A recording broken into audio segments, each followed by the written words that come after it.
Assalamualaikum warahmatullahi wabarakatuh.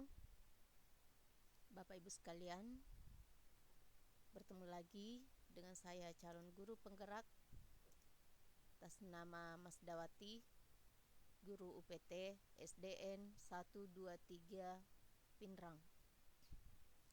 Kali ini saya akan memaparkan hubungan paradigma inquiry apresiatif atau biasa disebut dengan IA dan frasa Ki Hajar Dewantara tentang kodrat alam dan kodrat zaman.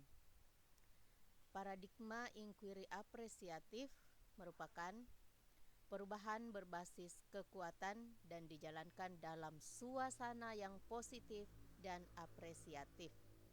Adapun prinsip dari paradigma inquiry apresiatif itu sendiri menggunakan prinsip psikologi positif, pendidikan positif, dan pendekatan berbasis kekuatan.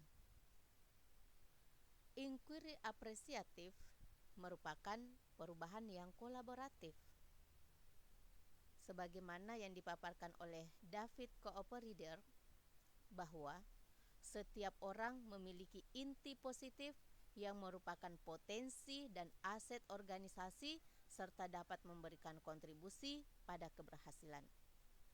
Jadi, pada kodratnya setiap orang itu memiliki inti positif. Nah, inti positif dari setiap orang itu merupakan potensi dan aset dari sebuah organisasi.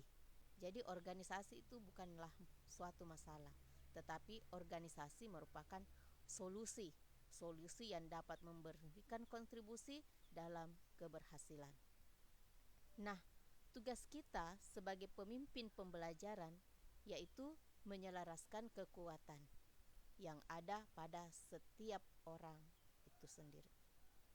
Jadi, kekuatan yang dimiliki oleh setiap orang berupa inti positif yang yakni potensi dan aset itu kita harus selaraskan agar bisa mencapai pada keberhasilan.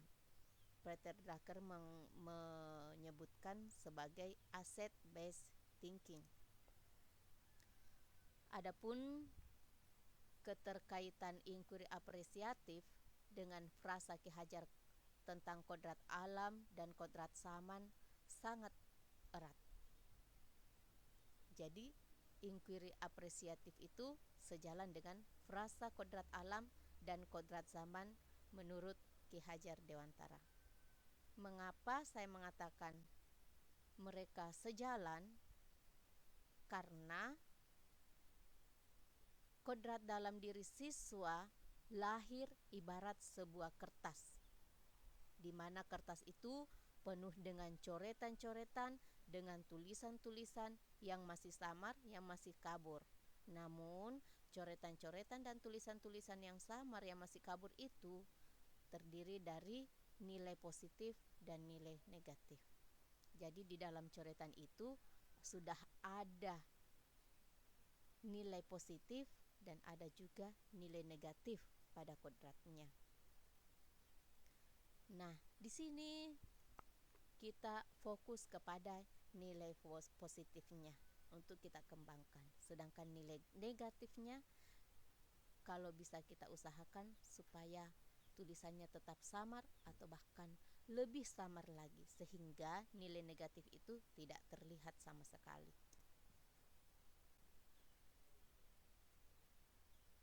Tugas kita sebagai pendidik adalah penuntun. Nah, peran kita juga sebagai penuntun tentunya menghargai hal yang positif yang ada pada kertas samar tadi. Jadi, hal-hal positif itu kita hargai. Untuk apa? Ya, untuk mengaburkan hal-hal negatifnya. Mengaburkan hal-hal negatif yang ada pada kertas samar. Jadi dengan menghargai hal positif itu membantu kita untuk berusaha memperjelas tulisan positif yang samar tadi.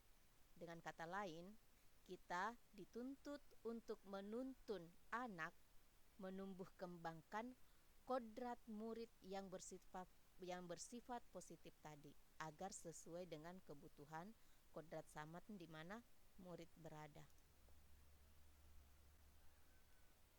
Bagaimana pemanfaatan inquiry apresiatif dengan frasa Ki Hajar Dewantara tentang kodrat alam dan kodrat zaman? Yaitu dengan mengimplementasikan inquiry apresiatif berupa tahapan-tahapan dari model manajemen perubahan Bagja, di mana tahapan-tahapan itu terdiri dari buat pertanyaan yang tujuan dari membuat pertanyaan itu adalah menentukan arah penelusuran. Kemudian ambil pelajaran. Ya, setelah kita menentukan arah penelusuran, bagian dari ambil pelajaran itu akan menuntun kita dalam pengambilan pelajaran. Kemudian gali mimpi. Setelah kita mengambil pelajaran, maka kita menyusun narasi keadaan ideal. Jadi kita dituntut untuk menyusun narasi keadaan ideal yang sebenarnya, yang sudah terjadi saat ini. Nah, setelah itu kemudian jabarkan rencana. Bagaimana cara menjabarkan rencana? Dengan mengidentifikasi tindakan yang diperlukan. Nah, setelah kita mengidentifikasi tindakan yang diperlukan, maka kita akan siap untuk atur eksekusi, yaitu dengan bagaimana caranya kita mengatur eksekusi itu tujuannya untuk membantu transformasi rencana menjadi nyata. Nah, dari tahapan-tahapan model manajemen perubahan Bagja ini akan membawa kita pada perwujudan tumbuh kembangnya kodrati positif anak. Sehingga dengan tumbuh kembangnya kodrati positif anak, itu anak mempunyai kesiapan dalam menghadapi perubahan zaman di mana mereka berada.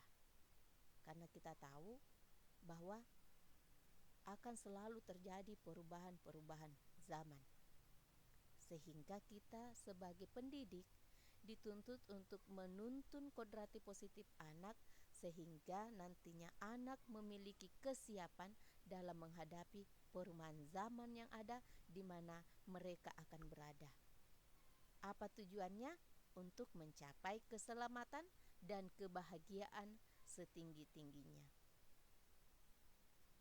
Baik Bapak Ibu, demikianlah pemaparan saya tentang inquiry apresiatif dengan frasa Ki Hajar Dewantara tentang kodrat alam dan kodrat zaman.